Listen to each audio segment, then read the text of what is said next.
साथियों आज की इस वीडियो में एसएससी जीडी के लिए एक ऐसा फुल कॉन्सेप्ट वाला मॉक टेस्ट साथियों हम लोग देखेंगे जिसमें हर एक टॉपिक को कवर अप किया गया है, चाहे वो साथियों हिंदी का कोई टॉपिक हो, चाहे जीके का, चाहे रीजनिंग का या साथियों चाहे मैथ का। तो इन सभी टॉपिक्स का निचोड़ साथियों आज की इस वीडियो में हम लोग देखेंगे और मैं कहूंगा कि यहां से आपके बहुत सारे सवाल आपको डिक्टो देखने को मिलेंगे आपके रियल एग्जाम में। तो साथियों परीक्षा से पहले अगर आपने इस वीडियो में एंट्री की है तो इस वीडियो को एक तरीके से गोल कर पी जाइएगा। इस वीडियो के हर एक सवाल का जवाब साथियों आपके मनोमस्तिष्क में स्टोर होना चाहिए। तो पहला सवाल आपकी स्क्रीन पर है, कह के सन्यासी का विलोम क्या होता है। तो अगर आपका जवाब गृहस्थ है तो बिल्कुल सही है, क्योंकि सन्यासी का विलोम गृहस्थ ही होता है। उसके बाद देखिए कह रहे कि धनंजय किसका पर्यायवाची है। तो ये साथियों किसका पर्यायवाची है, मैं कहूंगा ये तो अर्जुन का पर्यायवाची है। धनंजय जो है ना ये अर्जुन का पर्यायवाची है। ये बात आप लोग ध्यान रखेंगे, आपसे एग्जाम में पूछा जाएगा। उसके बाद देखिए नाक का बाल होना, इस मुहावरे का मतलब क्या होता है। तो इस मुहावरे का मतलब होता है साथियों बहुत प्यारा, यानी कि जिसको आप बहुत प्यार करते हैं, एक तरीके से अकारण प्रिय होना नाक का बाल होने का अर्थ हो जाएगा। अगला देखिए कह रहे कि तन्मय का साथियों पर्यायवाची क्या हो सकता है। तो तन्मय का पर्यायवाची क्या हो जाएगा, लवलीन हो जाएगा। क्या साथियों लवलीन हो जाएगा। आंसर आपको ऑप्शन नंबर बी हो जाएगा। अगला देखिए कह रहे कि सहचर का साथियों विलोम क्या होगा। तो ये सवाल की अगर बात करें कई बार आपके एग्जाम में साथियों पूछा जा चुका है। तो सहचर का विलोम क्या हो जाएगा, अलगाव हो जाएगा। क्या हो जाएगा साथियों, अलगाव हो जाएगा सहचर का विलोम। नेक्स्ट नंबर का सवाल है आपकी स्क्रीन पर, देखिए और बताइए सही जवाब आपका क्या होगा। चलिए तो अब बात कर लेते हैं साथियों इस सवाल की, करके सही वर्तनी वाले शब्द का चयन कीजिए, यानी कि शताब्दी कैसे लिखा जाता है। तो शताब्दी जैसे ऑप्शन नंबर डी में लिखा हुआ है साथियों ऐसे लिखा जाता है। अगला देखिए यानी कि आलोक का साथियों विलोम क्या होगा। तो आलोक का मतलब क्या होता है साथियों, आलोक का मतलब क्या होता है उजाला, और इसका विलोम क्या हो जाएगा अंधेरा, यानी कि अंधकार हो जाएगा। तो आलोक का विलोम अंधकार और अंधकार का विलोम साथियों आलोक हो जाएगा। अगला देखिए करके सही वर्तनी वाले शब्द का चयन कीजिए, उत्सव कैसे लिखा जाता है। तो उत्सव साथियों जैसे ऑप्शन नंबर बी में लिखा हुआ है ऐसे लिखा जाता है। तो जिनका आंसर ऑप्शन नंबर बी है मैं कहूंगा बिल्कुल करेक्ट है। साथियों इन 20 सवालों में से चेक करते जाइएगा कि आपका स्कोर कितना है, ठीक है ना। कह रहे हैं कि साथियों रथ पर सवार होकर यात्रा करना, इसके लिए एक शब्द अगर मैं आपसे पूछूं तो सार्थ, सारथी, रथ संचार या रथचर्या। तो मैं कहूंगा साथियों रथचर्या आपका यहां पर बिल्कुल सही जवाब हो जाएगा, यानी कि रथ पर सवार होकर यात्रा करने को रथचर्या कहा जाता है। अगला देखिए क्या कहा जा रहा है कि तूफान आने का संदेह है, यानी कि रेखांकित खंड की अगर बात करते हैं साथियों तो ये रेखांकित खंड आपका हो जाएगा। रेखांकित खंड को प्रतिस्थापित करना है और सही विकल्प का साथियों आपको चयन करना है।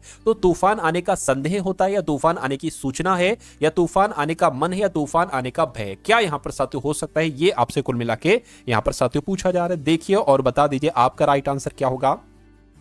तो मैं कहूंगा तूफान आने का भय है, ये होना चाहिए साथियों, ठीक है। तो आंसर आपका जो जाएगा वो ऑप्शन नंबर सी के साथ जाएगा। अब अगला सवाल देखिए आपकी स्क्रीन पर है, पूछा आपसे जा रहा है कि दिए गए वाक्य में एक शब्द आपको बताना है कि मनोविनोद के लिए सैर करने वाले को एक साथियों शब्द में क्या कहा जाएगा। तो इसको साथियों पर्यटक कहा जाता है। क्या मनोविनोद के लिए सैर करने वाले को क्या कहा जाता है, पर्यटक कहा जाता है। अगला देखिए करके दिए गए वाक्य में रेखांकित खंड को प्रतिस्थापित करने के लिए सबसे उपयुक्त विकल्प का आपको क्या करना है साथियों चयन करना है। कोई दिक्कत नहीं साथियों, इसको भी हम लोग देख लेंगे। तो यहां पर अगर बात करें चौकीदार पर ही चोर होने की शंका है, तो यहां पर आपको बताने क्या शब्द आएगा, क्या होगा। देखिए तो क्या साथियों यहां पर अगर बात करें, देखिए चौकीदार पर ही चोर होने का संदेह है, तो यहां पर का संदेह होना चाहिए, की शंका नहीं होना चाहिए, का संदेह होना चाहिए। पूरा वाक्य आपका कैसे बनेगा कि चौकीदार पर ही चोर होने का संदेह है। तो आंसर आपका ऑप्शन नंबर ए हो जाएगा। अब अगला सवाल देखिए कह रहे कि धर्म पत्नी अत्यधिक आज्ञाकारी होती है, ठीक है, या विनीत होती, या विनय होती, या साथियों सुशील होती है। तो सुशील नहीं आएगा, ठीक। यहां पर साथियों क्या आना चाहिए, यहां पर साथियों विनय आना चाहिए। क्या आना चाहिए साथियों, विनय आना चाहिए। राइट आंसर आपका ऑप्शन नंबर सी हो जाएगा। अगला देखिए कह रहे कि स्वार्थ का जीवन बहुतेरे जीते हैं, परम अर्थ का जीवन विरले ही जीते हैं। तो खाली जगह में आपको बताने साथियों कौन सा शब्द आ जाएगा, परमार्थ, परकीय, पारदर्शी या प्रतिकार। तो मैं कहूंगा स्वार्थ का जीवन बहुतेरे जीते हैं और परमार्थ का जीवन विरले ही जीते हैं। तो कुल मिला के राइट आंसर खाली जगह में ऑप्शन नंबर ए वाला शब्द आ जाएगा। अब अगला सवाल देखिए क्या जा रहा है साथियों, दिए गए वाक्य में वह भाग याद कीजिए जिसमें कोई त्रुटि है। तो त्रुटि साथियों कहां पर है, काशी सदा भारतीय संस्कृति का केंद्र रहा है, ठीक है। तो दिक्कत आपको साथियों बताने कहां पर है।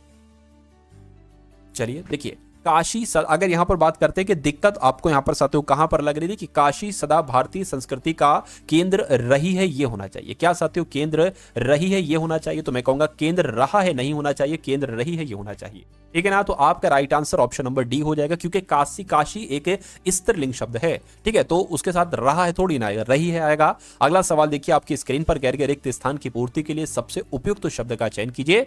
पूछा जा रहा है साथियों आपसे कि लोग दुर्बल को ही सताते हैं, साहसी के सामने उनकी दाल नहीं गलती, ये आना चाहिए। या साथ कुल मिला के आपको बताने के खाली जगह में कौन सा शब्द आ जाए, धनवान के सामने उनकी दाल नहीं गलती, या सबल के सामने उनकी दाल नहीं गलती, या समर्थ के सामने उनकी दाल नहीं गलती। देखिए यहां पर दुर्बल आया है तो यहां पर कुछ दुर्बल से संबंधित शब्द आना चाहिए, तो मैं कहूंगा यहां पर सबल शब्द आना चाहिए, यानी कि लोग दुर्बल को ही सताते हैं, सबल के सामने उनकी दाल नहीं गलती। तो सबसे सटीक जवाब आपका जो होगा वो ऑप्शन नंबर सी वाला होगा। उसके बाद देखिए अगला सवाल कह रहे कि जिसने देश के साथ विश्वासघात किया हो उसको क्या बागी कहा जाएगा, उसको साथियों विश्वासघाती कहा जाएगा, या देशद्रोही कहा जाएगा, या उसको विद्रोही कहा जाएगा। ठीक है ना, तो साथियों एक तरीके से उसको देशद्रोही कहा जाएगा जिसने देश के साथ विश्वासघात किया है। उसके बाद देखिए क्या कहा जा रहा है आपसे, कहेंगे साथियों रेखांकित खंड की अगर बात करें इसको प्रतिस्थापित करना है, आपको बताने कौन सा यहां पर साथियों शब्द आ जाएगा, शर्मा जी को मीटिंग का समाचार भेज दो। क्या शर्मा जी को मीटिंग का समाचार एक तरीके से साथियों भेज दो यहां पर कहा गया है, तो शर्मा जी को मीटिंग का समाचार नहीं होना चाहिए, शर्मा जी को मीटिंग की सूचना भेज दो ये होना चाहिए। क्या होना चाहिए साथियों, सूचना भेज दो। तो मैं कहूंगा एक तरीके से यहां पर ये वाला शब्द आ जाएगा और यही वाला आपका बिल्कुल करेक्ट आंसर हो जाएगा। अगला सवाल देखिए, कह उन दोनों की गहरी शत्रुता है, दिए गए वाक्य में वह भाग याद कीजिए जिसमें कोई त्रुटि है। देखिए जिस टाइप के क्वेश्चंस यहां पर मैं आपको करा रहा हूं ऐसा ही साथियों एसएससी जीडी हिंदी में क्वेश्चंस आते हैं, ये आप लोग याद रखेंगे। ठीक है, क्योंकि ये सारे के सारे प्रीवियस क्वेश्चन पेपर हैं, ये क्वेश्चन मतलब कैसे क्वेश्चन है, ये आए हुए साथियों क्वेश्चंस हैं। ठीक है, तो अगर आप इन सभी सवालों को कर लेते हो तो मेरा मानना है कि अब जो आपका 4 फरवरी से पेपर आरंभ है उन सभी सवालों को आप बड़े ही आराम से कर लोगे। चलिए, तो उन दोनों की गहरी शत्रुता है, उन दोनों की गहरी शत्रुता है, तो यहां पर आपको बताने दिक्कत कहां पर, देखिए घनिष्ठ शत्रुता है ये होना चाहिए। ठीक है ना, तो घनिष्ठ होना चाहिए साथियों, गहरी यहां पर शब्द गलत है, गलत है तो मैं कहूंगा यही आपका आंसर हो जाएगा। अगला सवाल देखिए, कह रहे राम ने दिए गए वाक्य का वह भाग याद कीजिए जिसमें कोई त्रुटि है। तो राम ने एक कृति की रचना किया, देखिए राम ने एक कृति की रचना की ये होना चाहिए। तो कुल मिला के अगर बात करें किया नहीं होना चाहिए साथियों, की होना चाहिए, इसलिए सही जवाब अगर है आपका ऑप्शन नंबर डी तो मैं कहूंगा आंसर आपका बिल्कुल करेक्ट हो जाएगा। उसके बाद साथियों अब यहां से 21 नंबर से आपके जीके के टॉप लेवल के साथियों आप लोग देखेंगे यहां पर 20 सवाल, और इसमें से एक बार आप लोग चेक कीजिएगा कि 20 में से कितने क्वेश्चन आपके सही हो रहे हैं। चलिए, तो पहला सवाल जीके का है, कह रहे कि भारत की रियासतों के एकीकरण में किसने निर्णायक भूमिका निभाई थी। तो किसने साथियों निर्णायक भूमिका निभाई थी, सरदार वल्लभ भाई पटेल ने निर्णायक भूमिका निभाई थी। ये आपको याद रखना है, ये सवाल आपके एग्जाम में आ सकता है। उसके बाद देखिए कह रहे हैं साथियों 1774 में सर्वोच्च न्यायालय को किस शहर में फोर्ट विलियम में शीर्ष न्यायालय के रूप में साथियों स्थापित किया गया था। तो किसकी बात चल रही है, कोलकाता की बात चल रही है, यानी कि 1774 में सर्वोच्च न्यायालय को कोलकाता शहर में फोर्ट विलियम में शीर्ष न्यायालय के रूप में स्थापित किया गया था। यह साथियों आप लोग याद रखेंगे। अगला सवाल आपकी स्क्रीन पर कह रहे हैं साथियों माई एक्सपेरिमेंट विद ट्रथ, ये एक पुस्तक है, और ये पुस्तक साथियों किसके द्वारा लिखी गई है, तो महात्मा गांधी जी के द्वारा ये पुस्तक लिखी गई है, ये भी आप लोग याद रखेंगे। उसके बाद देखिए एक पुस्तक है साथियों एग्जाम वॉरियर्स, तो एग्जाम वॉरियर्स पुस्तक किसके द्वारा लिखी गई है। अगर आपका जवाब नरेंद्र मोदी है तो मैं कहूंगा आपका जवाब बिल्कुल सही हो जाएगा। रैंकिंग शब्दावली में SLR शब्द की साथियों फुल फॉर्म क्या है, यानी कि SLR की फुल फॉर्म साथियों क्या है, स्टैट्यूटरी लिक्विडिटी रेशियो है। मैं कहूंगा बिल्कुल साथियों आप लोग ध्यान रखेंगे SLR की फुल फॉर्म क्या है, स्टैट्यूटरी लिक्विडिटी रेशियो है। राइट आंसर आपका ऑप्शन नंबर ए हो जाएगा। अगला सवाल देखिए क्या कहा जा रहा है, कह रहे कि जो शंकर अंतरराष्ट्रीय गुड़िया संग्रहालय ये कहां पर स्थित है, ये साथियों नई दिल्ली में स्थित है। आंसर आपका ऑप्शन नंबर ए हो जाएगा। अगला देखिए साथियों यहां पर मैं आपको बता दूं अभी आप लोग यहां पर रीजनिंग के टॉप लेवल के क्वेश्चंस देखेंगे और मैथ के क्वेश्चंस देखेंगे, तो उन क्वेश्चंस को भी साथियों देख कर जाइएगा आप लोग। कह रहे हैं कि शांति काल में सर्वोच्च वीरता पुरस्कार कौन सा है, तो साथियों कौन सा है, अशोक चक्र है। राइट आंसर आपका सी हो जाएगा। उसके बाद देखिए कह रहे कि युद्ध के दौरान वीरता के विशिष्ट कार्य प्रदर्शित करने के लिए दिया जाने वाला सर्वोच्च सैन्य सम्मान साथियों कौन सा है, तो मैं कहूंगा परमवीर चक्र है। परमवीर चक्र आपका बिल्कुल सही जवाब हो जाएगा। उसके बाद देखिए कहा जा रहा है कि साथियों एकमात्र पाकिस्तानी नागरिक कौन थे जिसे भारत रत्न से सम्मानित किया गया था, तो साथियों किसको किया गया था आप लोगों को मालूम होना चाहिए, खान अब्दुल गफ्फार खान आपका यहां पर बिल्कुल सही जवाब हो जाएगा। उसके बाद देखिए अगला सवाल कह रहे रामनाथ गोयनका पुरस्कार किस क्षेत्र में योगदान के लिए प्रदान किया जाता है, तो किसकी साथियों बात चल रही है, आप लोग पत्रकारिता याद रखेंगे। जो रामनाथ गोयनका पुरस्कार दिया जाता है ये साथियों पत्रकारिता के क्षेत्र में योगदान प्रदान करने के लिए दिया जाता है। अगला सवाल कहा जा रहा है भारतीय कवि गीतकार फिल्म निर्देशक संपूर्ण सिंह कालरा इनका नाम है, इनका उपनाम क्या है, तो इनको साथियों किस नाम से जाना जाता है, गुलजार नाम से भी इनको जाना जाता है। यह क्वेश्चन भी साथियों इंपॉर्टेंट है, आपसे पूछा जा सकता है। ऐसे भी पूछा जा सकता है कि गुलजार उपनाम से किन्हें जाना जाता है, तो संपूर्ण सिंह कालरा को जाना जाता है। अगला देखिए कह रहे कि किस व्यक्ति को भारतीय फिल्म उद्योग का जनक कहा जाता है? तो किसकी बात चल रही है साथियों? दादा साहेब फाल्के। अगर आपका जवाब है तो मैं कहूंगा आपका जवाब बिल्कुल सही हो जाएगा। भारतीय फिल्म उद्योग के जनक के रूप में दादा साहेब फाल्के को ही जाना जाता है।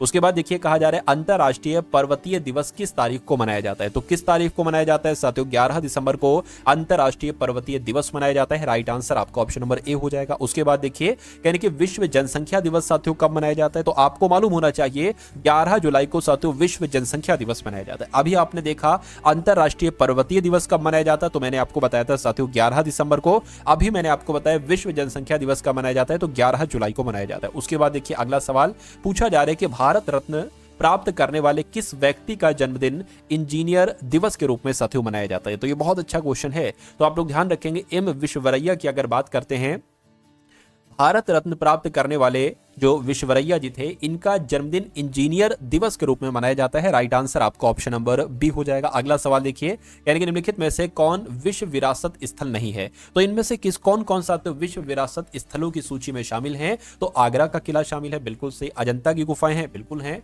भीमबेटका शैलाश्रय है, बिल्कुल है साथियों। लेकिन आदमगढ़ शैलाश्रय नहीं है। अब नहीं है तो मैं कहूंगा विश्व विरासत स्थल में ऑप्शन नंबर डी वाला शामिल नहीं है। नहीं है तो यही आपका राइट आंसर। अगला सवाल आपकी स्क्रीन पर कह दुनिया का सबसे ऊंचा युद्ध क्षेत्र कौन सा है? तो दुनिया का सबसे ऊंचा युद्ध क्षेत्र की अगर बात करें तो सियाचिन ग्लेशियर है। कौन सा है साथियों? सियाचिन ग्लेशियर है। उसके बाद देखिए कह रहे विश्व धरोहर स्थल रोबेन द्वीप की अगर बात करें तो निम्नलिखित में से किस विभूति से सम्मानित है? तो आप लोग ध्यान रखेंगे साथियों, नेल्सन मंडेला आपका यहां पर बिल्कुल सही जवाब हो जाएगा। क्या? नेल्सन मंडेला आपका यहां पर बिल्कुल सही जवाब हो जाएगा। उसके बाद देखिए अगला सवाल है, कह रहे कि न्यायमूर्ति राजेंद्र सच्चर समिति, क्या राजेंद्र सच्चर समिति की स्थापना भारत सरकार के द्वारा किस उद्देश्य के लिए की गई थी? तो ये क्यों की गई थी साथियों? भारत की विदेशी नीति की स्थिति की जांच करने के लिए नहीं, भारत में राष्ट्रीय उद्यानों की स्थिति का अध्ययन करने के लिए नहीं, मुस्लिम समुदायों की सामाजिक और आर्थिक स्थिति की जांच करने के लिए। बिल्कुल सही साथियों, जो भारत में न्यायमूर्ति राजेंद्र सच्चर समिति की स्थापना की गई थी, ये मुस्लिम समुदायों की सामाजिक और आर्थिक स्थिति की जांच करने के लिए की गई थी। अगला सवाल कह रहे कि बांधों को आधुनिक भारत का मंदिर कहा गया, तो किसके द्वारा कहा गया? पंडित जवाहरलाल नेहरू के द्वारा, या मोहनदास करमचंद गांधी के द्वारा, सरदार वल्लभ भाई पटेल या कृष्णमाचार्य के द्वारा किया गया? तो अच्छा क्वेश्चन है साथियों, इंपॉर्टेंट है, आप लोग ध्यान रखेंगे। बांधों को यानी कि डैम्स को, क्या डैम्स की अगर बात करें, डैम्स को आधुनिक भारत का मंदिर किसने कहा? तो पंडित जवाहरलाल नेहरू ने कहा। यह आपको याद रखना है। राइट आंसर आपका जो जाएगा वो ऑप्शन नंबर ए के साथ जाएगा। तो अब यहां से साथियों आपके सामने रीजनिंग के क्वेश्चन शुरू हो चुके हैं। रीजनिंग के क्वेश्चंस देखेंगे और उसके बाद साथियों मैथ के क्वेश्चंस को हम लोग देखेंगे। तो साथियों देखिए सवाल को और बताइए इस सवाल का सही जवाब क्या हो सकता है। कह रहे कि बेल्ट, टोपी, दस्ताना, इसके लिए एक सही आरेख कौन सा हो सकता है? देखिए कोई बेल्ट टोपी नहीं हो सकती, कोई टोपी बेल्ट नहीं हो सकती, कोई टोपी दस्ताना नहीं हो सकता, कोई दस्ताना टोपी नहीं हो सकता और कोई दस्ताना बेल्ट भी नहीं हो सकता। तो साथियों तीन बनेंगे, अलग अलग बनेंगे, यानी कि ये टोपी हो गई, ये बेल्ट हो गई और ये दस्ताना हो गया। तो ऐसा कहां पर बना हुआ है? ऐसा ऑप्शन नंबर बी में बना हुआ है। तो इस सवाल का सबसे सटीक जवाब जो होगा वो ऑप्शन नंबर बी के साथ जाएगा। अगला सवाल आपकी स्क्रीन पर कह रहे कि दी गई शीट को मोड़कर एक घन बनाया गया है। ठीक है, इस प्रकार बने घन में उस संख्या का चयन कीजिए जो संख्या 5 दर्शाने वाले फलक के विपरीत फलक पर है। यानी कि साथियों यहां पर ये नंबर्स आपको साथियों क्लियरली दिख रहे हैं। मैं आपको बता देता हूं साथियों, ये 2 है, ये 7 है, ये 5 है, ये 4 है, ये 9 है और ये 6 है। आपसे पूछा जा रहा है ये जो 5 है ना, इसके विपरीत फलक पर कौन सा होगा? तो यहां पर एक कॉन्सेप्ट साथियों आप लोग ध्यान रखें, मैं आपको बता देता हूं। अगर आपसे 2 का विपरीत पूछा जाता तो आप 4 बताते, अगर 5 का विपरीत पूछा जाता तो 9 बताते, यानी कि 5 का विपरीत 9 या 9 का पूछा जाता तो 5 बताते। 2 का विपरीत क्या हो जाएगा साथियों? 2 का विपरीत 4 हो जाएगा। ठीक, और बचा 6, तो 6 का विपरीत क्या हो जाएगा साथियों? 7 हो जाएगा। तो कुल मिला के साथियों अगर बात करते हैं 5 का विपरीत आपसे पूछा गया है तो 9 है, तो 9 आपका क्या हो जाएगा? बिल्कुल करेक्ट आंसर हो जाएगा। अगला सवाल देखिए, कह रहे कि ऑप्थेल्मोलॉजिस्ट का संबंध आंख से है, तो ऑन्कोलॉजिस्ट का संबंध साथियों किससे होगा मुझे बताइए। तो साथियों अगर बात करें ऑन्कोलॉजिस्ट का संबंध किससे हो जाएगा? कैंसर से हो जाएगा। कैंसर आपका यहां पर बिल्कुल सही और सटीक जवाब हो जाएगा। अगला सवाल देख लीजिए अब, कह रहे हैं साथियों FEAST को 9842223 लिखा जाता है, तो उसी प्रकार आपको बताना है क्लोज के लिए साथियों कौन सी नंबरिंग आएगी, क्या लिखा जा सकता है क्लोज को। अब देखिए यहां पर अगर हम लोग बात करें तो 1 2 3 4 5 और 1 2 3 4 5 6 7, ये 7 है, यानी कि 2 यहां पर आपको सातों एक्स्ट्रा दिख रहे हैं। तो एफ की अगर बात करें, देखिए एफ आपका 6 पर आता है, ई 5 पर आता है, ए 1 पर आता है, एस 19 पर आता है, टी आपका 20 पर आता है। ये है साथियों 6। अब 6 में अगर आप 3 बढ़ाएंगे तो साथियों 9 आ जाएगा। ये ई है 5 है, ये 3 बढ़ाएंगे तो 8 आ जाएगा। ये 1 है, 1 की अगर बात करें बढ़ाएंगे 3 तो साथियों 4 आ जाएगा, मतलब 1 1 1 बढ़ाया जा रहा है। 19 में 3 बढ़ाएंगे तो कितना आ जाएगा साथियों, मेरे हिसाब से 22 आ जाएगा। और अगर टी 20 पर आता है तो इसमें 3 बढ़ाएंगे तो 23 आ जाएगी। यही लॉजिक आपको यहां पर लगाना है। सी 3 पर होता है, 3 बढ़ाएंगे 6 आ जाएगा। एल 12 पर होता है, 3 बढ़ाएंगे साथियों आपका कितना आ जाएगा, 15 आ जाएगा। उसके बाद ओ 15 पर होता है तो 3 बढ़ाएंगे 18 आ जाएगा। एस 19 पर होता है, 3 बढ़ाएंगे साथियों 22 आ जाएगा। और ई 5 पर होता है 8 आ जाएगा। तो मैं कहूंगा ये ऑप्शन कहां पर लिखा हुआ है, 615 18 22 8 कहां पर लिखा हुआ है, ऑप्शन नंबर बी में लिखा हुआ है। तो ये आपका बिल्कुल सही जवाब हो जाएगा भाई। बहुत बढ़िया, वेरी गुड क्लास। अगला सवाल आपके स्क्रीन पर कहा जा रहा है कि सबसे पहले 23 है, उसके बाद सातों 36 है, उसके बाद 51 है, उसके बाद सातों क्या है 68 है। आपको बताने कि अगला नंबर सातों यहां पर क्या हो सकता है, बताने की कोशिश कीजिए।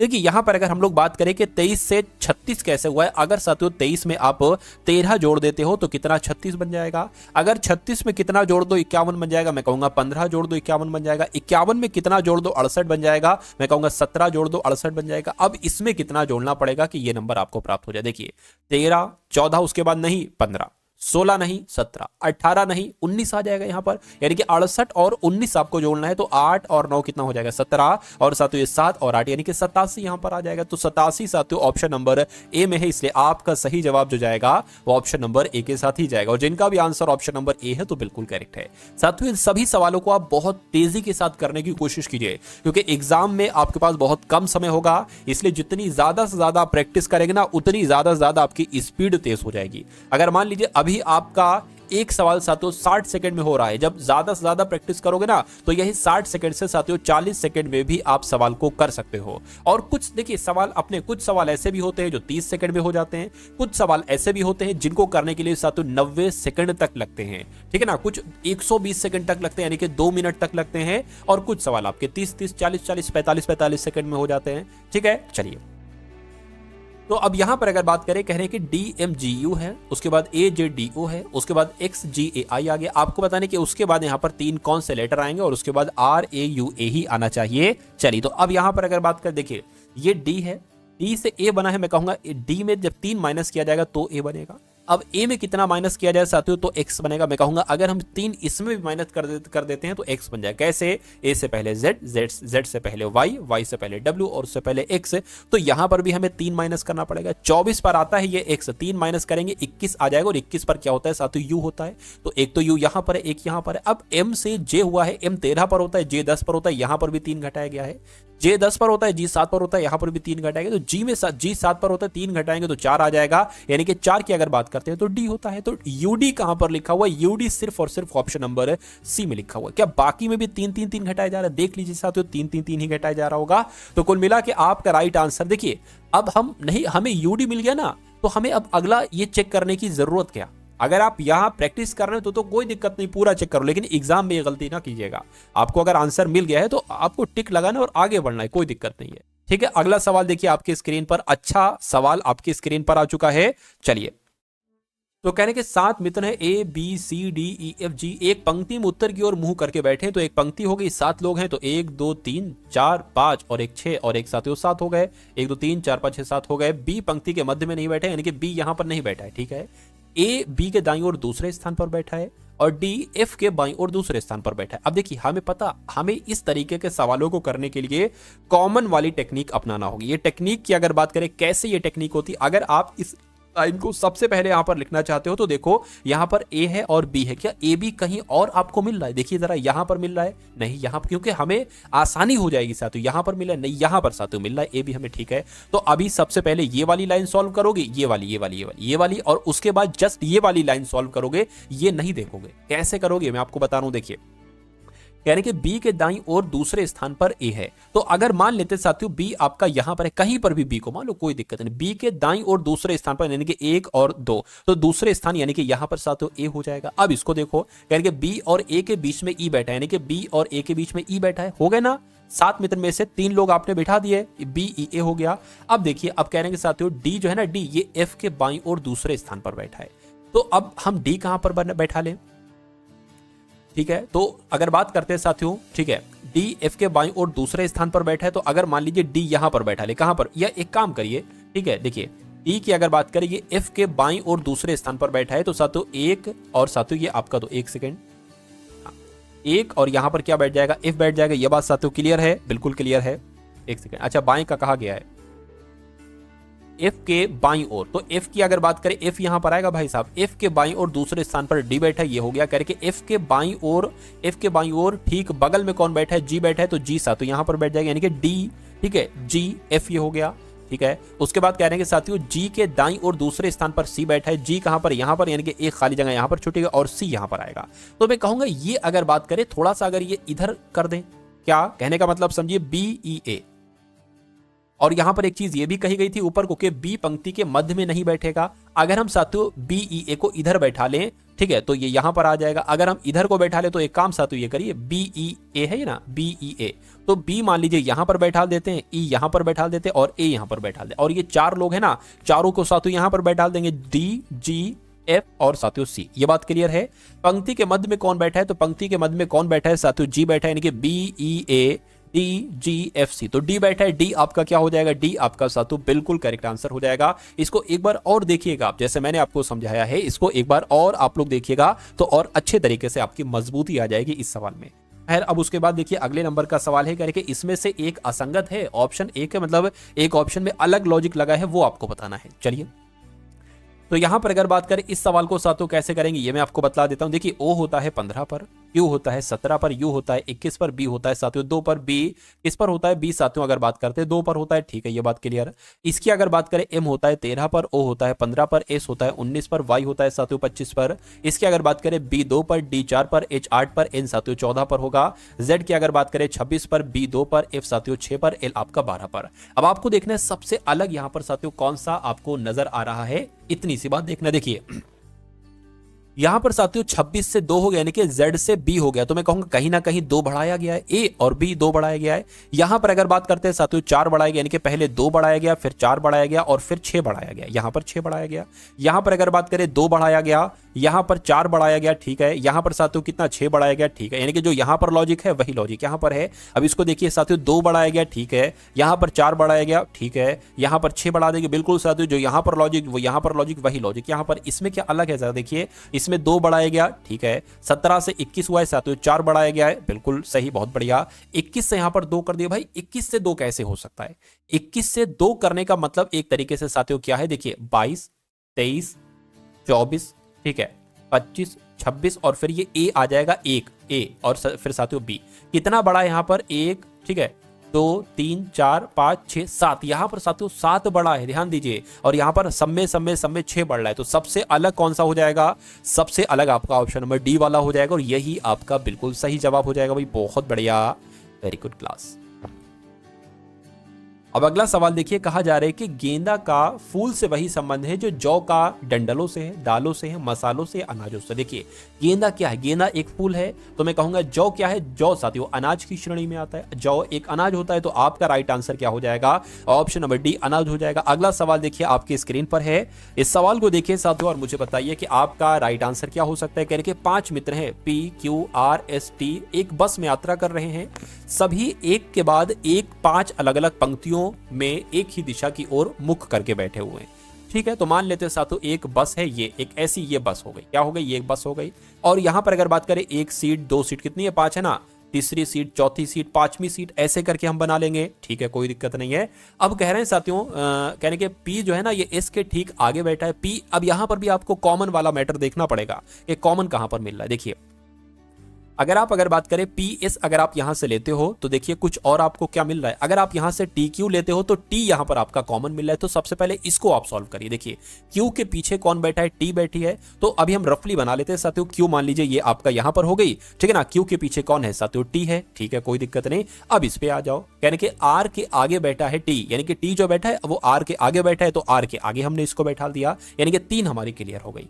उसके बाद क्या कहा जा रहा है, R के पहले और बाद में बैठे व्यक्तियों की समान है, यानी कि R के पहले जो लोग बैठे हैं और बाद में जो लोग बैठे हैं उनकी संख्या समान है, यानी कि R कहने का मतलब है कि R बीच में आएगा और ऊपर T आएगा, उसके ऊपर Q आएगा और नीचे फिर नीचे भी 2 लोग आएंगे, ऊपर भी 2 लोग आर के, नीचे भी 2 लोग। अब यहां पर देख लीजिए, कह रहे पी जो है ना, पी ये एस के ठीक आगे बैठा है, यानी कि एस के आगे कौन बैठा है, पी बैठा है, तो एस के आगे कौन बैठा है, पी बैठा है। 5 लोग थे, पांचों को हमने बैठा दिया। कह रहे कि सबसे अंत में कौन बैठा है, तो सबसे अंत में कौन बैठा है, सबसे अंत में एस बैठा है। सबसे ऊपर पहले कौन बैठा था, क्यू बैठा था, तो सबसे अंत में तो एस बैठा है, इसलिए एस आपका साथियों क्या हो जाएगा, बिल्कुल करेक्ट आंसर हो जाएगा। अब उसके बाद देख लीजिए अगले नंबर का सवाल है आपकी स्क्रीन पर। कहा जा रहा है आपसे कि 12 से जैसे 67 बनाया जा सकता है, उसी प्रकार आपको बताना है कि 16 से क्या नंबर बनाया जा सकता है, 80, 72, 91 या साथियों 70। अब देखिए अगर हम बात करें 12 पंजे 60, अगर हम इसकी गुणा 5 से करा दें और इसमें 7 जोड़ दें, 12 पंजे 60 और 7 तो 67 मिल जाएगा। उसी प्रकार 16 पंजे 80, सॉरी 16 पंजे अगर बात करते हैं यहाँ पर 80 आ जाएगा, और इसमें अगर हम साथियों जोड़ दें तो 87 आ जाएगा, लेकिन 87 तो ऑप्शन में नहीं है, तो मैं कहूंगा ये लॉजिक हमारा क्या हो जाएगा, ये लॉजिक हमारा फेल हो जाएगा। अच्छा उसके बाद दूसरा कोई लॉजिक हम यहाँ पर निकालने की कोशिश करते हैं। अगर देखिए ये अगर हम इसमें से एक घटा दें, 12 में से एक घटा दें तो हमें 11 मिल जाएगा। 11 की गुणा अगर हम साथियों 6 से कर दें और फिर इसमें एक जोड़ दें तो ये 67 हमें मिल जाएगा। क्या यही लॉजिक यहां फिट हो पा रहा है, नहीं हो पा रहा है। अगर हम इसमें से एक घटा दें तो हमें 15 मिल जाएगा। 15 की गुणा साथियों अगर हम 6 से कर दें, 15 पंजे 75, 15 छक्का 90, ठीक है ना, और फिर हम इसमें एक जोड़ दें तो हमें 91 मिलना चाहिए। क्या 91 ऑप्शन में है? अगर 91 ऑप्शन में है तो ये लॉजिक हमारा बिल्कुल सही है, और मैं देख पा रहा हूं कि यहां पर 91 है, तो यानी कि जो हमने लॉजिक लगाया है दूसरे नंबर का, वो लॉजिक हमारा बिल्कुल करेक्ट हो जाएगा भाई। बहुत बढ़िया, वेरी गुड क्लास। साथियों एसएससी जीडी एग्जाम अगर आप वाकई में क्रैक करना चाहते हैं तो ये जो डेली आपकी साथियों क्लास होती है, जिस डेली क्लास में हिंदी के 20 सवाल, जीएस के 20 सवाल, कुछ क्वेश्चन साथियों करंट अफेयर के भी, रीजनिंग भी होती है, मैथ भी होती है, यानी कि कोई ऐसा टॉपिक साथियों मैं नहीं छोड़ता जो इन क्लासेस में साथियों में कवर अप ना कराऊं। तो मेरा मानना है कि अगर आप अपने एग्जाम तक साथियों ये डेली वाली क्लास देखते रहेंगे तो आपकी इतनी तैयारी मजबूत करवा दूंगा कि सिलेक्शन तो एक बहुत छोटी सी चीज है, सिलेक्शन आपका बहुत आराम से हो जाएगा। ठीक है, चलिए तो अब अगला सवाल देखिए, नंबर सीरीज का सवाल है। कह रहे हैं कि साथियों 32 है पहले, उसके बाद 33 है, उसके बाद 37 आ गया और उसके बाद 46 आ गया। तो आपको बताना है कि यहां पर कौन सा नंबर आएगा, और उसके बाद 87 ही आना चाहिए। चलिए अब यहां पर अगर साथियों हम लोग बात करें, थोड़ा सा अगर आप ध्यान देंगे, देखिए 32 से 33 हुआ है, एक बड़ा है। 33 से 37 हुआ है, कितना बड़ा है साथियों, 4 बड़ा है। 37 से 46 हो गया, यानी कि 9 बढ़ा दिया गया। तो यहां पर कितना बढ़ाएंगे और यहां पर कितना बढ़ाएंगे। अब देखिए मेरा मानना है कि ये 1 का स्क्वायर है, ये 2 का स्क्वायर है, ये 3 का स्क्वायर है, तो ये 4 का स्क्वायर आ जाएगा, 16 आ जाएगा, और ये 5 का स्क्वायर 25 यहां पर आ जाना चाहिए मेरे हिसाब से। अब देखिए 46 और 16 कितना होता है, 6 6 12 हो गया, 5 और 6 यानी कि 62। क्या 62 आपका आंसर होगा? अच्छा 62 हमें ऑप्शन में तो मिल गया, लेकिन अगर 62 में 25 जोड़ें तो 87 आ जाए तो हमारा 100% ये साथियों आंसर हो जाएगा। 5 और 2 7 हो गया, ठीक है, 6 और 2 8 हो गए, बिल्कुल साथियों, यानी कि 100% हमारा 62 ही आंसर हो जाएगा। उसके बाद देख लीजिए अगले नंबर का सवाल है आपकी स्क्रीन पर। आपसे कहा जा रहा है कि उस सही विकल्प का चयन करें जो दिए गए शब्दों का तार्किक और अर्थपूर्ण क्रम में व्यवस्थित करता है। ठीक है, आपको बताना है वर्ग, परिवार, राज्य, गण, समुदाय, इनको आपको साथियों क्रम के अनुसार क्या करना है, इनको आपको क्रम के अनुसार साथियों लगाना है। चलिए कोई दिक्कत नहीं है, ठीक है। अच्छा यहां पर अगर बात करें सबसे छोटा इसमें से क्या है, सबसे छोटा इसमें से परिवार है, तो 2 नंबर वाला सबसे पहले आना चाहिए, लेकिन 2 नंबर वाला इसमें कहीं भी ऑप्शन में नहीं लिखा हुआ है। यानी कि कहने का मतलब इनके ये है कि सबसे बड़े से आपको शुरुआत करना है। तो सबसे बड़े से अगर बात करें तो सबसे बड़ा तो यहां पर क्या है साथियों, एक तरीके से राज्य है, तो सबसे बड़ा राज्य है, और 3 नंबर साथियों सबसे पहले आ रहा है सभी ऑप्शन में, तो राज्य सबसे बड़ा हो जाएगा, ठीक है ना, राज्य सबसे बड़ा हो जाएगा। उससे बड़ा गढ़ होगा समुदाय, समुदाय उससे छोटा हो जाएगा, यानी कि 5वां नंबर पहले आ जाए, उसके बाद आ जाएगा, ठीक है, और उससे छोटा क्या हो जाएगा, एक तरीके से वर्ग हो जाएगा, यानी कि पहला नंबर आ जाएगा, और वर्ग के बाद साथियों गढ़ हो जाएगा, यानी कि 4था नंबर आ जाएगा, और बचा फिर परिवार, तो साथियों परिवार आ जाएगा। तो ये क्रम साथियों आपको बताने कहां पर है, 3 5 1 4 2, तो 3 5 1 4 2 तो ऑप्शन नंबर ए में ही मुझे नजर आ रहा है, इसलिए सवाल का जवाब ऑप्शन नंबर ए हो जाएगा। अगला सवाल देखिए आपकी स्क्रीन पर है, इस सवाल को देखिए और बताइए साथियों राइट आंसर आपका क्या हो सकता है। कह रहे कि रोहित ने रुचि से कहा, यानी कि रोहित एक लड़का है, वो रुचि से कह रहा है, क्या कह रहा है, कहने कि तुम्हारी माँ के पिता, यानी कि रुचि के माँ के पिता मेरे बेटे, रोहित कह रहा है मेरे बेटे, यानी कि रोहित के बेटे के ससुर हैं। तो रुचि का रोहित से क्या संबंध है, यानी कि रोहित क्या कहेगा रुचि को, यह बात आपको यहां पर क्लियर करना चाहिए। चलिए तो इस सवाल को भी साथियों हम लोग सॉल्व करने की कोशिश करते हैं, ठीक है। अब रुचि की अगर हम बात करते हैं तो ये कौन हो गई, ये मान लीजिए रुचि हो गई। रुचि इनसे कह रहा है कि तुम्हारी माँ, यानी कि रुचि की माँ, रुचि की माँ कौन होगी, रुचि की माँ ये हो गई। रुचि के माँ के पिता, यानी कि रुचि के माँ के पिता कौन हो गए साथियों, रुचि के माँ के पिताजी ये हो गए। रुचि के माँ के पिता ये हो गए, रुचि के कौन होंगे, नाना होंगे ये। तो यानी कि ये जो पिताजी है ना, रुचि की माता के पिता जो है ना, ये पता रोहित के कौन है, ये रोहित के मेरे बेटे के ससुर हैं। यानी कि मान लीजिए रोहित ये हो गया, रोहित ये हो गया, रोहित का बेटा ये हो गया, रोहित का बेटा साथियों ये हो गया, रोहित के बेटे के ससुर हैं। अच्छा ये इनकी बेटी है, तो मैं कहूंगा ये दोनों आपस में पति पत्नी होंगे, पति हो जाएगी, पत्नी हो जाएंगी, ठीक है ना। और ये कौन हो जाएंगी, ये बेटी हो जाएगी। यानी कि रोहित के बेटे की बेटी है ये रुचि, रोहित के बेटे की बेटी है ये रुचि। तो रोहित क्या कहेगा, अपनी बेटे का बेटी कहेगा, यानी कि अपनी एक तरीके से पोती कहेगा। क्या कहेगा साथियों, पोती कहेगा। यानी कि आंसर आपका जो जाना चाहिए ऑप्शन नंबर बी के साथ जाना चाहिए। और जिनका भी आंसर ऑप्शन नंबर बी के साथ है तो मैं कहूंगा आंसर आपका बिल्कुल करेक्ट हो जाएगा भाई, बहुत बढ़िया, वेरी गुड क्लास। अगला सवाल आपके लिए एक चैलेंज है और इस सवाल को आपको साथियों लगाना ही लगाना है, हर हालत में बहुत अच्छे तरीके से साथियों इसको सॉल्व करना है। चलिए कहने के साथियों, मैच इज ओवर को क्या लिखा जाता है, इन जो ही लिखा जाता है। यानी कि द क्रिकेट मैच को क्या लिखा जाता है, लू मो इन लिखा जाता है। यानी कि ओवर द ग्लोब को क्या लिखा जाता है, ही लू नोक लिखा जाता है। तो आपको बताना है क्रिकेट के लिए साथियों कौन सा कोड यहां पर इस्तेमाल हो सकता है, बस इतनी सी बात आपको यहां पर बतलाना है। चलिए क्रिकेट की यहां पर बात की गई, यानी कि आपको बताना है साथियों क्रिकेट का कोड यहां पर क्या हो सकता है, ये चीज आपको बतानी। अच्छा क्रिकेट है कहां पर, तो क्रिकेट की अगर बात करें क्रिकेट यहां पर है। यानी कि क्रिकेट का कोड हो सकता हो लू हो सकता हो एम हो सकता हो ई एन हो, ठीक है। लेकिन क्रिकेट का कोड हम कैसे निकाल पाएंगे, उससे पहले हमें दा का कोड मालूम होना चाहिए और साथियों मैच का हमें कोड मालूम होना चाहिए, तभी हम यहां पर निकाल पाएंगे, ठीक है। तो क्योंकि साथियों जो दा वाला कोड कट कर देंगे और मैच वाला कोड कट कर देंगे, जो बचेगा वो क्रिकेट का कोड होगा। अब देखिए दा कहां पर आया है, तो दा की बात करें दा यहां पर आया है। यानी कि इसमें एक वर्ड और इसमें एक वर्ड साथियों सेम होगा। तो देखिए क्या सेम है, वही दा का कोड हो जाएगा। एल यू सेम है, इसमें है क्या एल यू, अच्छा इसमें तो है, ये है देखिए। एम ओ इसमें नहीं है, ठीक है। ई एन भी नहीं, तो मैं कहूंगा एल यू क्या हो जाएगा, एल यू आपका साथियों दा का कोड हो जाएगा। यानी कि एल यू ये आंसर नहीं हो सकता, इसको मैं कट कर देता हूं। आंसर अब क्रिकेट का कोड जो होगा वो एम ओ होगा या ई एन होगा। अब मैच का कोड यहां से निकाल लीजिए। अच्छा मैच यहां पर साथियों लिखा हुआ है, ठीक है, और मैच यहां पर लिखा हुआ है, तो इसमें से और इसमें से कुछ सेम होगा। देखिए क्या सेम है, ई एन, जो ई एन का, अच्छा ये ई एन लिखा हुआ है, ई एन सेम है, तो मैं कहूंगा मैच का कोड क्या हो जाएगा, ई एन हो जाएगा। यानी कि अब आंसर ई एन भी नहीं हो सकता क्योंकि ई एन मैच का कोड है, एल यू भी नहीं हो सकता क्योंकि एल यू दा का कोड है। बचा क्या, एम ओ, तो एम ओ किसका कोड हो जाएगा, यानी कि क्रिकेट का कोड हो जाएगा एम ओ। और एम ओ कौन से ऑप्शन में है, ऑप्शन नंबर डी वाले में है। यानी कि आपका राइट आंसर जो जाएगा वो ऑप्शन नंबर डी के साथ जाएगा भाई, बहुत बढ़िया, वेरी गुड क्लास। अगला सवाल आपकी स्क्रीन पर देखिए सवाल को और बता दीजिए आपका राइट आंसर क्या है। कहने के साथियों 24 है, कहने के 27 है, उसके बाद साथियों 33 है, उसके बाद 42 है, उसके बाद 54 है, और उसके बाद कौन सा नंबर आ सकता है ये आप लोग यहाँ पर साथियों बता दीजिए। कोई दिक्कत नहीं, क्या दिक्कत है बता देंगे साथियों। यहाँ पर 3 बढ़ाया गया है, यहाँ पर कितना बढ़ाया गया है, 6 बढ़ाया गया है, यहाँ पर साथियों 9 बढ़ाया गया है। 42 से 54 हुआ है तो मैं कहूंगा 12 बढ़ाया गया, यहाँ पर कितना बढ़ाया जाएगा। अरे भाई ये तो 3 का पहाड़ा है, 3 एकम 3, 3 दूना 6, 3 तिया 9, 3 चौक 12, 3 पंजे 15, यानी कि 54 और 15 कितना हो जाएगा साथियों, 9 और 6 69 हो जाएगा। और 69 साथियों आपका यहाँ पर बिल्कुल करेक्ट आंसर हो जाता है भाई, बहुत बढ़िया, वेरी गुड क्लास। के बाद देखिए अगले नंबर के सवाल हैं साथियों, कह रहे कि अब यहां पर अगर बात करें संख्याओं की बात करें, संख्याओं 15, 20, 25, 30 के लघुत्तम समापवर्त और महत्तम समावर्तक का योग है। यानी कि अब अगर बात करें साथियों मैथ के क्वेश्चंस यहां पर आपके शुरू हो चुके हैं। तो मैथ का पहला सवाल है, इस सवाल को साथियों करने की कोशिश कीजिए। कह रहे कि 15, 20, 25, 30 का लघुत्तम समावर्तक ज्ञात कीजिए।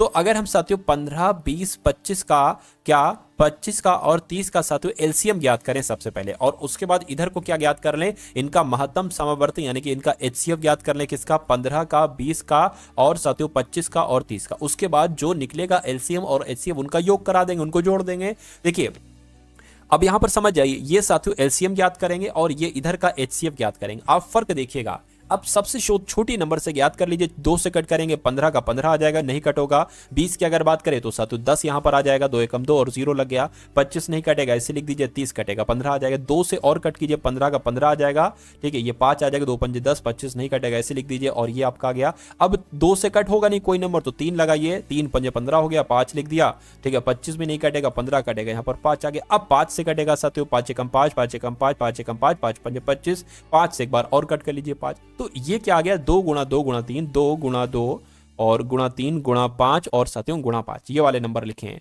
तो ये साथियों कुल मिला के कितना आया, 5 पंजे 25 हो जाएगा, 25 तिया 75 हो जाएगा, 75 और 2 दूना 4 75 और 4 75 चौक कितना हो जाएगा, 300 हो जाएगा। तो 300 क्या आ गया साथियों, ये तो यहां पर आपका आ गया एलसीएम। अब एचसीएफ को देखिए, क्या देखिए हमने एलसीएम में अंत तक कट किया, नंबर बदले कोई दिक्कत नहीं, लेकिन इसमें ऐसा नहीं होता है। इसमें अगर हमें ऐसा नंबर लिखना पड़ता है जो ये सभी, ये नंबर से भी कट हो, ये वो छोटा वाला नंबर मतलब जो यहां पर लिखेंगे वो इसको भी कट करे, इसको भी कट करे, इसको भी कट करे, इसको भी कट करे, ऐसा नंबर हमें चाहिए होता है। अगर हम 2 रखते हैं तो 20 कट जाएगा, 30 कट जाएगा, लेकिन 15 25 नहीं कट पाएगा। अगर हम 3 रखते हैं तो 15 कट जाएगा, 20 नहीं कट पाएगा। अगर हम 5 रखते हैं तो मेरे हिसाब से सब कट जाएंगे, 5 तिया 15, 5 चौक 20, 5 पंजे 25, 5 छंग 30। अब उसके बाद क्या करें, देखिए 2 ले तो 3 नहीं कट पाएगा। अब ठीक है, अब हमें क्या कर सकते हैं साथियों, नहीं कोई नंबर मिल रहा है, यानी कि हमें मजबूरन साथियों 3 को कट करने के लिए 3 लिखना पड़ेगा, 4 को कट करने के लिए 2 लिखना पड़ेगा, 5 को कट करने के लिए 5। तो यही साथियों खत्म हो गया एचसीएफ, बस ये निकल कर आ गया। यानी कि एचसीएफ हमारा साथियों कितना निकला, एचसीएफ हमारा 5 निकला। तो मैं कहूंगा 300 और प्लस 5 को जोड़ दोगे तो कितना आ जाएगा, 305 आ जाएगा। यानी कि योग कितना निकलेगा, 305 निकलेगा। और आंसर हमारा जो होगा वो ऑप्शन नंबर बी हो जाएगा। और जिनका भी आंसर यहां पर ऑप्शन नंबर बी था बिल्कुल करेक्ट था। अगला सवाल देखिए, अगला सवाल देखिए साथियों, और इस सवाल का आंसर बताइए। ठीक है, यानी कि 1 विलियन ए में अम्ल हैं और जल हैं, इनका अनुपात 1:5 है। अम्ल ठीक है 1:5, ये 5 यहां पर डबल कैसे आ गया, कोई दिक्कत नहीं, इसको हटा दीजिए। और विलियन बी है, इसमें अम्ल और जल का अनुपात 2:7 है। यदि दोनों विलियनों को समान मात्रा में मिश्रित किया जाता है तो इस प्रकार बने नए विलियन में अम्ल और जल का अनुपात क्या होगा। देखिए कभी भी अगर साथियों सवाल ये आपके सामने आ जाए तो आप क्या करेंगे, मैं आपको तरीका बता देता हूं। ये विलियन ए है और विलियन ए की अगर हम बात करते हैं, ये साथियों क्या हो जाएगा, ये अम्ल हो जाएगा। ठीक है, और अगर बात करें साथियों ये जल हो जाएगा। तो विलियन ए में अम्ल और जल का अनुपात कितना है साथियों, 1:5 है। ठीक है, कोई दिक्कत नहीं। अब विलियन बी की अगर हम यहीं पर बात करें, विलियन बी की यहीं पर बात करें, क्या क्या है विलियन बी में, तो यहां पर भी साथियों अम्ल है और क्या है, और साथियों जल है। तो विलियन बी में कितना है, 2:7 है, यानी कि 2 अम्ल है तो जल कितना होगा साथियों, 7 है। अब हमें पता करना क्या है साथियों, हमें करना है नए विलियन में अम्ल और जल का अनुपात। अब ये नया है, नया वाला अम्ल और जल का अनुपात नए विलियन में साथियों कितना हो जाएगा, ध्यान से देखिए। सबसे पहले हम इसको देखेंगे, तो ये 1:5 लिखा हुआ है ना, हम ये लेंगे एक लिखेंगे और नीचे पता क्या लिख देंगे, नीचे इन दोनों का योग लिख देंगे, यानी कि ये आ गया 6, प्लस लगा दिया, कोई दिक्कत नहीं है। अब हम इसको लिखेंगे, यहां पर क्या लिखेंगे साथियों, 2 और नीचे क्या 2 लिख लिया और नीचे इन दोनों का योग लिख लेंगे, यानी कि 9 हो जाएगा। ठीक, ये हो गया आपका, ये निकल कर आ जाएगा अम्ल। अब जल की हम बात करते हैं, जल की अगर बात करें तो साथियों ये 5 वाला जल है, हम ऊपर लिखेंगे 5 और नीचे क्या लिखेंगे, इन दोनों का योग यानी कि 6 लिखेंगे। और ये अनुपात चल रहा है बीच में, ध्यान रखिएगा। प्लस जल की बात करें तो इसमें अब जल लेंगे, अम्ल की बात की थी तो हमने इसमें सिर्फ अम्ल की बात की थी, अम्ल और योग। जल की बात कर रहे हैं तो जल वाला लेंगे और दोनों का योग लेंगे। ठीक है, जल वाला लेंगे यानी कि 7 और दोनों का योग लेंगे यानी कि 7/9 आ जाएगा। तो अब इसको आपको साथियों क्या करना है, कैलकुलेट करना है, कोई दिक्कत ही नहीं है। चलिए, तो साथियों यहां पर अगर बात करें 1/6 प्लस 2/9 5/6 प्लस 7/9, इसको कैलकुलेट करिए। 9 एकम 9 आपका हो गया। ठीक है, 6 दूना आपका 12 हो गया, बटे कितना हो गया, 9 पंजे 45, 9 छंग आपका 54 हो गया। ठीक है, उसके बाद इसको अगर बात करें 9 पंजे आपका 45 हो गया। ठीक है, 6 छंग 36, 6 से आपका 42 आ गया। नीचे क्या आ गया, 9 पंजे 45, 9 छंग आपका 54 आ गया। ठीक है ना, कोई दिक्कत नहीं है। अगर हम इसको जोड़ें साथियों कितना आ जाएगा, ये आपका 21 आ जाएगा, बटे 54 आ गया ये अनुपात, और ये कितना आ जाएगा, 5 और 2 यहाँ पर 7 आ गया, 4 4 8 आ जाएगा, यानी कि ये भी 54 आ गया। तो मैं कह सकता हूँ इस 54 से ये 54 कैंसिल हो जाएगा।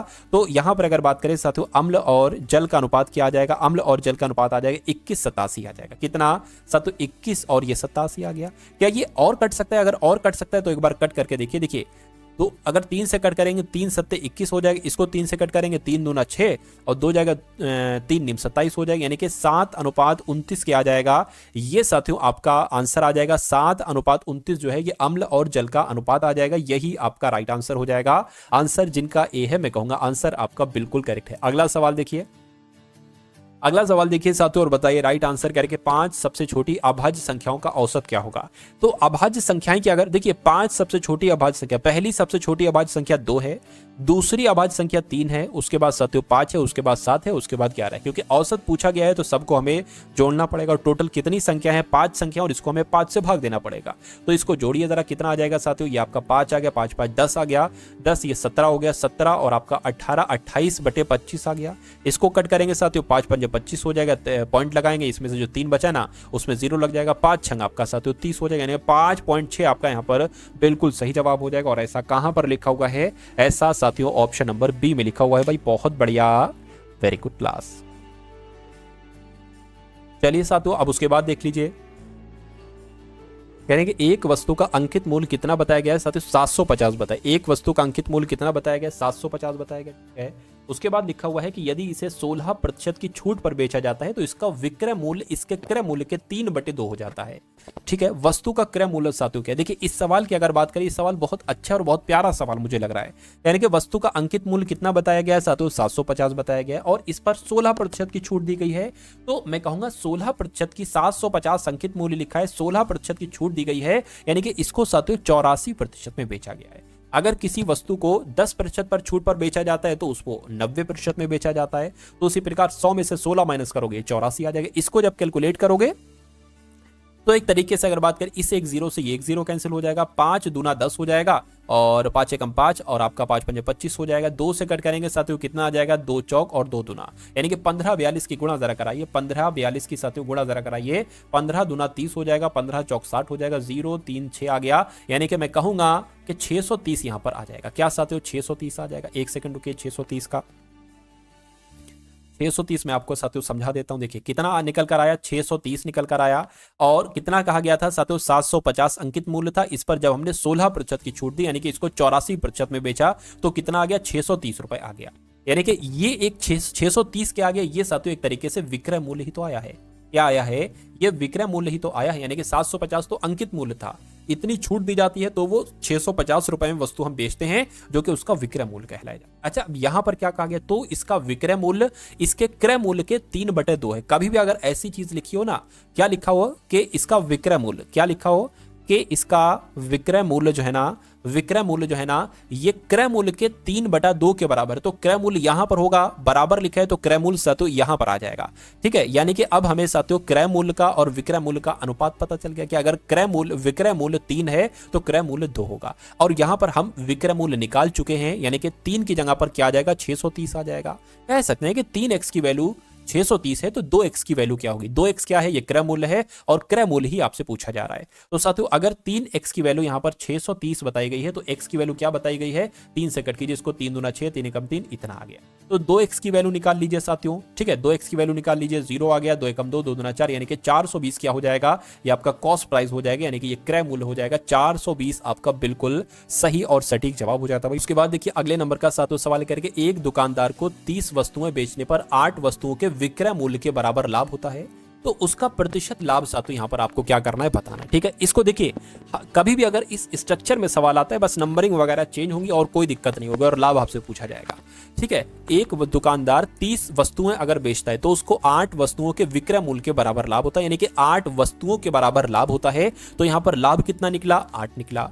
इसको लाभ ही तो, लाभ को आपको प्रतिशत में बदलना है तो गुणा 100 से करेंगे। और नीचे क्या एक तरीके से आ जाएगा, अगर कभी भी ऐसा लिखा हो कि एक दुकानदार इतनी वस्तुएं बेचने पर इतनी वस्तुओं विक्रय मूल्य के बराबर लाभ होता है, अगर यहां पर विक्रय मूल्य लिखा हो तो यहां पर एक तरीके से बात करें इनका और इनका डिफरेंस आता है, यानी कि 30 माइनस 8 आता है। तो यानी कि ऊपर 800 हो गया, नीचे क्या हो गया? 22 हो गया। इसको कैलकुलेट करा लीजिए।